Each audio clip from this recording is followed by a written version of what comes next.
So how to do multi-time frame analysis, and for that we'll be using supply and demand strategy.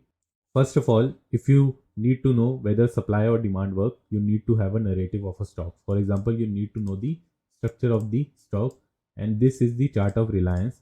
And if you notice, we are getting breakout structure in Reliance. Plus, if you see this selling, the origin of this selling was created by this supply zone. So once market retraces, either we can enter in higher time frame with SL above the swing. But what I would suggest is we zoom in into lower time frame.